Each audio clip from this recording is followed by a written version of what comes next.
Hello, I'm Mark Wilson, President and CEO of the Florida Chamber of Commerce. When it comes to securing Florida's future, there are few issues more important than water. With 6 million more people expected to call Florida home by 2030, science-based solutions are the only way to ensure Florida's water future is sustainable and provides the quality of life Floridians and our visitors deserve.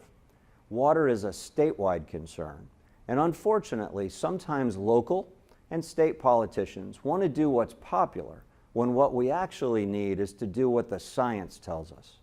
Whether it's the Apalachicola River, the Indian River Lagoon, Florida's unique springs, or our treasured Everglades, science-based data is the key to meeting the challenges Florida faces.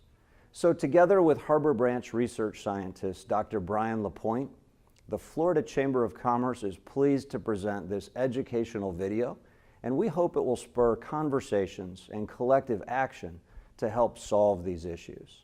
Thank you. Hi, I'm Dr. Brian LaPointe, research professor with Florida Atlantic University's Harbor Branch Oceanographic Institute. I've spent decades studying water quality throughout Florida, including nutrient pollution and harmful algal blooms. This project with the Florida Chamber allows my colleagues and I to share our experience working in the Caloosahatchee estuary in southwest Florida.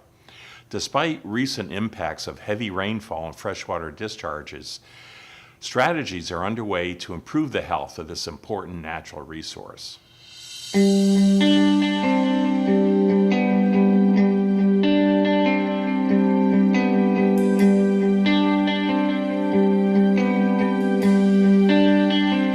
Caloosahatchee River is an amazing place. It's an important economic and environmental resource for our region. It hosts numerous wildlife and fish species. It drains to a vast marine and estuarine ecosystem, including Matlacha Pass, Pine Island Sound, Charlotte Harbor National Estuary, and several wildlife refuges, including Ding Darling National Wildlife Refuge. We have arts, we have sports, we have culture. We have so many things to do, but they probably booked that hotel on the beach for the view. 80% of the businesses here in Lake County are small businesses, so they rely on these economic engines, right? They rely on these things that make us successful. So if things affect that, if our water quality is affecting our tourism, that trickles down all the way through down to the smallest two-man business in our area.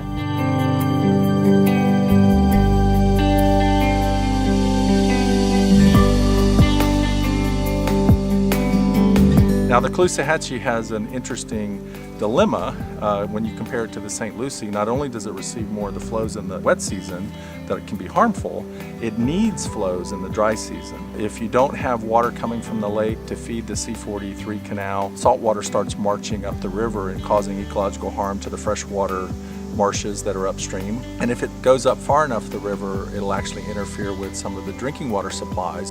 We are building what's called the C-43 reservoir to get that governance right.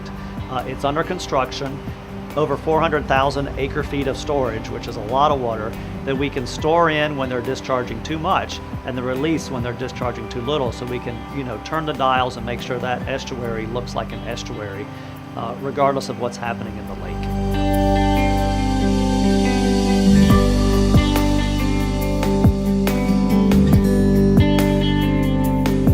Agriculture and residential and cities, urban runoff has added nutrient loads that have really exceeded the capability of the system. It's also well known Lee County has numerous septic tanks.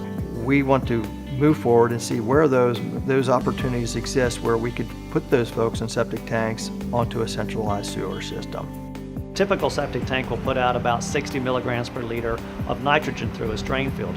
We're trying to get 1 or less into the estuaries. And so we absolutely have to deal with the septic systems, get them out of the ground for this pollution problem.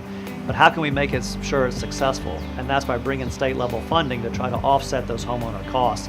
So a utility can make the investment to run the line, and we can get people to abandon their septic tanks.